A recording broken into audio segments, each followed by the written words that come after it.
Now, in the last of the current series of Document, Mike Thompson investigates evidence that Britain manipulated the democratic process in British Guiana as the colony inched towards independence. I bring the friendly greetings of the British people to the people of British Guiana. Britain's colonial secretary, Duncan Sandys, arrives in British Guiana in July 1963, bearing smiles, promises and a guiding hand. Independence was looming for the South American colony, and he had helped organise a conference in London to smooth the path to statehood. Previous conferences had collapsed without agreement, but this time hopes were high. When it got underway, on October the 22nd, 1963, the Times reported, "The British Guiana Independence Conference, which was adjourned on November the 6th, 1962, reconvenes today at Lancaster House. Each of the three parties in the legislature is represented by 4 delegates. Dr. Jagan, the Premier, leads the delegation from the People's Progressive Party, which forms the..." Earlier attempts at reconciling Premier Dr. Cheddi Jagan and opposition leader Forbes Burnham hadn't gone well. But Sandys clearly had faith in his plan to resolve the deadlock. And I have a document here that shows just what that plan was. Marked top secret and dated October the 7th, 1963, just 2 weeks before the conference, it's a record of a meeting in the Colonial Secretary's office. "It was important to ensure, both at the conference and in the meantime, that Dr. Jagan and Mr. Burnham failed to agree either on the terms of reference or on the composition of any good offices commission. It was agreed that when the conference ended in deadlock, the British government would announce the suspension of the Constitution and the resumption of direct rule." This document appears to show that the British government was setting out to deliberately scupper its own conference. Why invite already fractious political leaders to travel thousands of miles for talks that you've set up to fail? Such a move seems not only pointless, but would also delay independence. This at a time when colonialism had become a dirty word, and Britain was busy shedding most of its remaining vestiges of empire. The explanation for all this must surely lie in what was happening back in British Guiana. The shops were barricaded against looters. Communications virtually ceased. Railway tracks acquired a derelict air as the strike entered its 3rd month. Cars were abandoned. By 1963, the country was in a mess. Violence between descendants of former slaves from Africa and plantation workers from India was intensifying. Voting here tended to be along racial lines, with Indians supporting Prime Minister Cheddi Jagan and Africans opposition leader Forbes Burnham. In April came a general strike. It lasted for 80 days and paralysed the country. The first issue of petrol brought tangled queues to the pumps. Indians and Africans jostled for their ration. Some cars had been... Guyana-born Professor Clem Seacharan, head of Caribbean Studies at London Metropolitan University, was growing up during the time of this turmoil and violence. By the early 1960s, you had nearly 2 to 3 years of virtual civil war. Riots, burning, looting, a general strike. The place was in turmoil, in which Indians and Africans were fighting it out. So I think everybody was looking to that conference as the decisive event. Africans, of course, did not want the place to be given independence, for Jagan to get independence. The Indians, of course, were hoping that this was the final hurdle, that the British, in spite of all the problems, that the British would give independence to Cheddi Jagan. With the ongoing chaos and violence threatening to wreck plans for peaceful independence, the hopes of a nation rested on the Lancaster House Conference. Prime Minister Cheddi Jagan, who led the People's Progressive Party, or PPP, was popular at home, having won the last 2 elections. Dr. Jagan, a dentist by profession, seemed far from a threatening figure. Records from the day suggest he was personable and honest, and his PPP party spent much of its energies improving the lot of working people. Yet in a letter to Prime Minister Harold Macmillan, Duncan Sands wrote, and I quote, "The sooner we get these people out of our hair, the better." Historian Dr. Spencer Morby from the University of Nottingham says Britain had already tried to achieve that very goal a decade earlier. Well, Jagan came to power in 1953 as a result of elections. The People's Progressive Party won a victory in those elections, and the Churchill government at the time were the most concerned about Jagan's politics and the anti-colonial nature of his politics. So the history of Jagan is very much connected initially to his removal from power in 1953 after his first election victory. And that removal was quite dramatic, wasn't it, involving British forces coming all the way over and kicking him out? The pretext itself was dramatic because the British said that basically there was a plot to burn down Georgetown, which is a city of wooden buildings. Was there? There was no plot. And as you say, it was a dramatic intervention. British forces were put ashore and the Jagan government was forcibly removed from power, and eventually Jagan himself was arrested and put in prison for a short period of time. But 4 years later, the nationalist Jagan was back. With socialist policies ever popular with the country's Indian majority, he easily won the 1957 election. By then, the British seemed to have decided that the self-proclaimed Marxist was a man they could work with after all. So, what caused this change of mind? I am concerned with economic aspects of socialism. And my feeling is that this is the only thing that's going to solve a backward country's problems. And this is where I stand. Jagan has such a large following within British Guyana that he simply can't be ignored. So his story is quite similar to the story of a lot of the other independence leaders, Nehru in India or Kenyatta in Kenya, who are initially jailed but then are seen as somebody who becomes central to the process of achieving independence. Yet by the time of the Lancaster House Conference in 1963, Jagan was again out of favour with London. This, despite the fact that the doctor had won another fully democratic election in 1961. The British government seemed determined to ensure that Jagan's PPP wouldn't win another one. It was now backing the doctor's main political rival, opposition leader Forbes Burnham. Well, by 1963 it has become a source of increasing debate within the British government because the Americans are pressing very, very strongly the notion that Cheddi Jagan cannot possibly be allowed to become the president or the leader of an independent British Guyana. So why were events in a relatively insignificant British colony of so much interest to Washington? Stephen Rabe, Professor of History at the University of Texas in Dallas, is a specialist on U.S. relations with Latin America. The archivist at the John Kennedy Library once told me, we do not understand why we have so many records on British Guiana.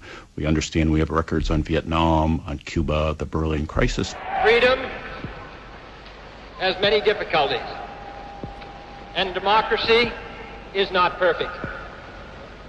But we have never had to put a wall up to keep our people in. But after those three incidents, our largest collection of records is on British Guiana. President Kennedy was obsessed with the independence movement in British Guiana and the fear that Cheddi Jagan would come to power in a new independent Guyana, fearing that Cheddi Jagan was going to lead Guyana down the road of a new Cuba or a second Cuba in the Western Hemisphere.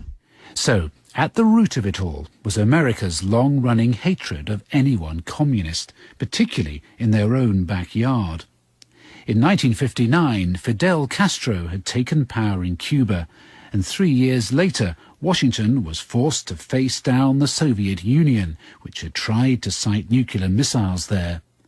And Jagan's attempts at diplomacy were swiftly rebuffed. Prime Minister Jagan came to the White House in October 1961, and they'd had a long conversation. Prime Minister Jagan thought that conversation had gone very, very well and thought he would soon be receiving economic assistance. After that conversation, President Kennedy decided that the Jagan government had to be overthrown.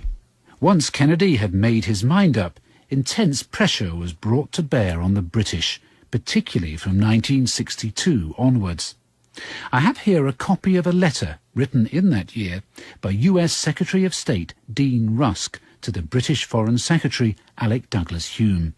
It sets out the US agenda in no uncertain terms. I have reached the conclusion that it is not possible for us to put up with an independent British Guyana under Jagan. The continuation of Jagan in power is leading us to disaster in terms of the colony itself, strains on Anglo-American relations, and difficulties for the inter-American system. I hope we can agree that Jagan should not accede to power again. Cordially yours, Dean Rusk. So, when it came to British Guiana, America's disapproval of colonialism was evidently secondary to its horror of communism. Independence and democracy would have to wait until Marxist Jagan was no longer a threat. After receiving Rusk's letter, Prime Minister Macmillan fired off this angry response to Alec Douglas Hume. How can the Americans continue to attack us in the United Nations on colonialism, and then use expressions like these, which are not colonialism but pure Machiavellianism? Douglas Hume then sent a curt letter to US Secretary of State Dean Rusk. In response to his request not to allow Jagan to take power again, he pointedly wrote, "How would you suggest that this can be done in a democracy?" It had little effect. Washington even spelt out who London should support instead, opposition leader Forbes Burnham. Professor Stephen Rabe again. The underlying issue here is that Forbes Burnham is going to gain power. I have CIA documents in which they say that Cheddi Jagan is far the better choice for Guyana, that he's honest, that he's not a racist, that he'll rule fairly, that he's a parliamentarian, and that Forbes Burnham is a highly dangerous person. Ultimately, all of this advice is rejected because of the fear of Jagan being tied to the international communist movement. But as 1963 wore on, American pressure on London grew, and the CIA was brought in. President Kennedy agreed to give a certain amount of economic aid to Prime Minister Jagan, but unknown to Jagan, virtually every economic advisor that came in was a CIA agent. In addition, the United States began to work with the AFL-CIO, the American labor movement, funneling money in through the CIA into the AFL-CIO, and then they were fomenting strikes and demonstrations, which created more and more chaos within British Guiana. The general strike that by the summer of 1963 had brought British Guiana to its knees had, it seems, been both orchestrated and financed by the CIA. So it's a kind of long, involved process of internal subversion of the government of Jagan, making it seem almost ungovernable, and thereby getting the Macmillan government to agree to the U.S. perception. Now, there's enormous resistance to this by the Colonial Office in particular. Gradually, the Foreign Office will come to the conclusion that good relations with the United States are more important than the future of British Guiana. So in other words, to uphold democracy and avoid the possibility of countries going communist, it may be necessary to destroy democracy. That was the policy pursued, although no one would ever quite admit it to themselves. It was the personal intervention of President John F. Kennedy himself that finally sealed British Guyana's fate. On June the 30th, 1963, Kennedy arrived at Birch Grove, Macmillan's country estate. He basically issues an ultimatum to Prime Minister Macmillan in which he basically says that if British Guiana achieves its independence under Cheddi Jagan, that'll become a major political issue in the United States. President Kennedy will be defeated. There'll be new fears of nuclear confrontation in the world. And surely, Prime Minister Macmillan, you don't want that to happen. And then one must remember that, at least from the Prime Minister's perspective and the Foreign Office's perspective, British Guiana is a problem. They would like simply to get rid of it. It's not an important colony. It's rife with chaos and dissension. We have to get out of this situation. So the combination of American pressure and its own self-interest convinces the British to cooperate. A decade earlier, Britain had sent in the gunboats.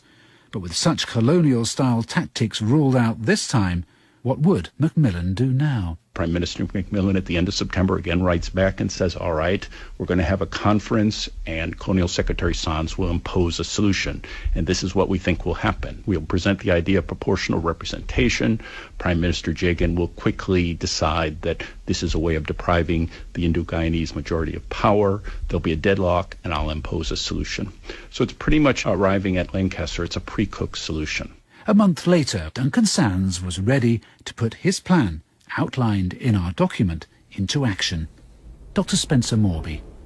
This is Lancaster House, where the Colonial Office officials, the Colonial Secretary Duncan Sands, the head of the People's Progressive Party, Cheddi Jagan, the head of the PNC, Forbes Burnham, gathered in October 1963 in an attempt to resolve the disagreements which were ongoing in British Guiana. And it's quite a setting, isn't it? It's a gloriously luxurious room, about 100 metres long by about 30 wide. It was obviously an important building for a very important occasion. Inside the imposing surroundings of Lancaster House, Dr. Morby and I read through Duncan Sand's document. So what we have here is a record of a meeting in the Colonial Secretary's room on the 7th of October 1963. And the third point that they mention is fairly explicit. It states, "It was important to ensure, both at the conference and in the meantime, that Dr. Jagan and Mr. Burnham failed to agree either on the terms of reference or on the composition of any good officers' commission." The idea that the conference would fail had been suspected for some time, but this document proves that the British are actively engaged in making sure, in guaranteeing, if you like, that it does fail, and that Burnham is encouraged not to compromise in any sense with Jagan during the course of the conference. With no agreement between the parties, thanks to help from Britain, the door was open for Sands to step in with his own solution. This consisted of dismissing all further talks between the country's political leaders as a waste of time, and in a selfless move to prevent further delays for independence, Britain would decide their country's future for them. Sands then drafted a letter for the three leaders, which each would be invited to sign. Fearing that Dr. Jagan's team might get suspicious and advise their leader to reject the idea, Duncan Sands made an unusual request. Professor Clem Seacharan. On the fatal day, Duncan Sands, the Colonial Secretary, phoned Cheddi Jagan and said, "I want you to come, and I want you to come alone. I don't want you to bring any of your advisors." But Burnham and Peter de Gaar, the leader of the United Force, they were all there with their advisors. According to Professor Seacharan, things couldn't have gone better for Sands. When the men arrived at the meeting to find the letter laid out on the table, Jagan was the first to sign. Bereft of legal advice, he didn't understand the implications of what he was signing. He signed it was virtually kind of a blank check. It gave the British a free ride now, that they could subvert him without having to suspend the Constitution. He was handing over power to adjudicate on all the contentious issues to one man, Duncan Sands, who was determined to get rid of him. I'd managed to trace Sir Fenton Ramsahoy, who attended this conference as Dr. Jagan's Attorney General. On the day of the signing, Sir Fenton remembers feeling uneasy. When Jagan was called to a meeting with Sands and the other leaders, and Sands told him that he wasn't to bring anyone else with him, he was to come alone, I thought that something was afoot. If I were present, I would not have allowed him to sign that letter. A few days ago, I sent Sir Fenton the formerly top-secret document which reveals how Duncan Sands intended the conference to fail. Sir Fenton had never seen this before. I couldn't really believe that my suspicions would one day have been proved so accurate. I couldn't really believe it. I suspected that this was the case. I thought this was the case, but I felt that I could have been wrong. But in the events which occurred, I wasn't wrong at all. But why did Cheddi Jagan, in one stroke, sign what amounted to his own political death warrant? He said he felt that he could not go back to Guyana, or to British Guiana, without a date for independence. Jagan's daughter, Nadira Jagan Brancia. If he had returned home to Guyana without a decision on the date of independence, the opposition would have used that as an excuse to start up the riots that were done in 62 and in 63. Dr. Jagan, you can't agree with each other, but apparently you can with Mr. Sands. How come? Well, somebody has to decide ultimately, and I feel that British government has a responsibility to give British Guiana independence, and it must decide. Jagan was later to regret that decision, but it seems London couldn't have been happier. I have here copies of the minutes from a meeting on November the 26th, 1963, between the new Prime Minister, Douglas Hume, and Dean Rusk. The Prime Minister said that this had gone off slightly better than had hoped. It had even been slightly awkward that Dr. Jagan had given us so little trouble. But why would such a passionate nationalist as Cheddi Jagan give up so easily after years of struggling to free his country from its colonial chains? Winston McGowan, Emeritus Professor of History at the University of Guyana. He had faith in British justice, and he felt in the end that Britain would have done what was right. I mean, that was his bottom line, and therefore he was prepared to trust the British. Part of the agreement was that fresh elections would be held in 1964. Britain, which now had control of the country's constitution, ensured that these would not be conducted under the old first-past-the-post system, which had served Jagan's party well. With people of Indian origin making up 2/3 of the electorate, he had seemed set to win another outright majority. But now, under Britain's newly imposed PR system, victory for Jagan's PPP party was no longer assured. Clem Seacharan was just 13 at the time, but he can still remember how his family, long-time Jagan supporters, reacted to the news. Certainly the Indians in British Guyana were extremely depressed by this, because they knew it was the end of the road, that there was no way Jagan would win the elections. London was aware that Jagan's chances of winning the next election under the PR system were greatly reduced, but there was always the chance that the ever-popular politician might yet defy the odds. Documents show that to help prevent this happening, they planned to try and split his vote by creating and funding a new Indian party. It was reported that a Muslim party might soon be formed under the leadership of Hussein Ghani. The Secretary of State said that financial encouragement should be given to Mr. Ghani and no questions asked. In Lancaster House, Dr. Spencer Morby showed me that document. It's dated February the 25th, 1964, and marked secret.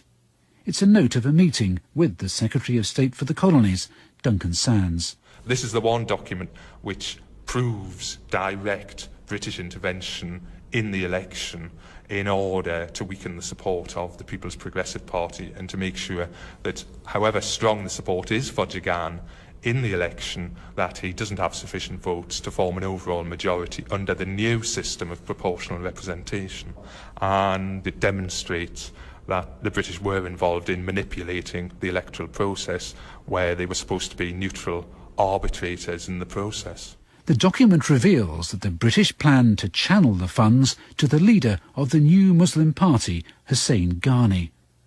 I showed this paper to Cheddi Jagan's former Attorney General, Sir Fenton Ramsahoy. I was under the belief that his finances came from the CIA.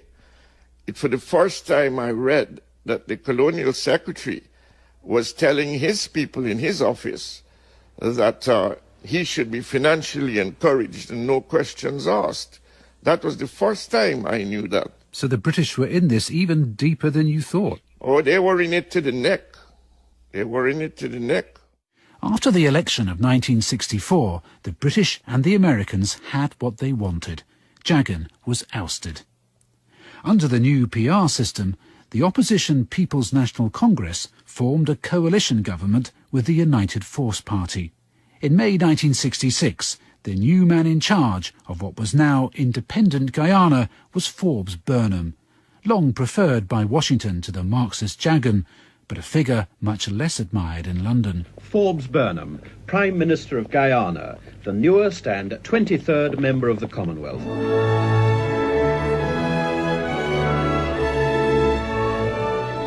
He leads into independence the 750,000... Cheddi Jagan boycotted the independence ceremony and spent the next 26 years in the political wilderness.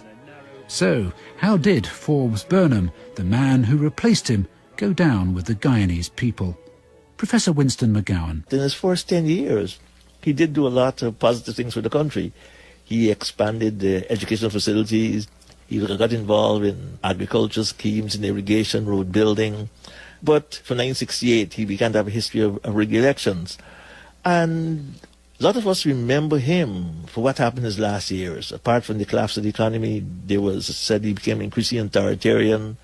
You had virtual kind of press censorship. We had massive foreign debt, and then we had shortages of basic food items. His last years were really a disaster for this country from almost every point of view. Some, like Sir Fenton Ramsay, have still to come to terms with what happened. Throughout the history, the colonial history of this country, and from the reports of every governor, they always reported that Burnham was totally unfit to govern this country. So the Americans didn't mind that, so long as he could be used to keep Jagan out. And they allowed him to do whatever he liked, even if it meant the destruction of his country. And that's what hurt me most about this whole business. It's something that a feeling of bitterness with which you die. What about Britain and America? After all their Machiavellian manoeuvres, did they really get what they wanted? Well, they did at first anyway, says Professor Stephen Rabe. Forbes Burnham makes an appeal to the United States and becomes supported by the United States that he will pursue pro-Western interests, that he's a supporter of the United States in terms of civil rights in the United States. He initially backs the United States in Vietnam. In fact, he himself is a socialist and begins to turn independent Guyana into a socialist state. Forbes Burnham's ideological drift continued to the point where he showed open support for Cuba's Castro. That compliment was reciprocated when the communist leader honoured Burnham with a special award. The Kennedy administration might have believed that what they did was for the greater good, thwarting communism at a vital time in the Cold War. In the end, it transpired that they, with Britain's help, simply swapped one left-wing leader for another, possibly worse one. It's something of which Professor Stephen Rabe, as an American, isn't proud. I'm a veteran of the Marine Corps. I consider myself a highly patriotic American. My blood runs red, white, and blue. But at the same time, I must tell you, I think the destruction of democracy in British Guiana is, from the West point of view, the absolute worst thing that happened during the Cold War, because a small country was destroyed with impunity, racial tensions were inflamed, and this poor country of Guyana today has still not recovered from these issues. And of course, Britain too played its part. Some, like Sir Fenton Ramsay, believe its role leaves the most damaging legacy. The British were people in whom we had put our complete trust, and we were totally betrayed in the events which occurred. So that is how this nation started. That is how it was born. It was born in treachery. Mike Thompson was the presenter of Document and the producer was Paula McGinley. The readers were Sean Baker and Sam Dale.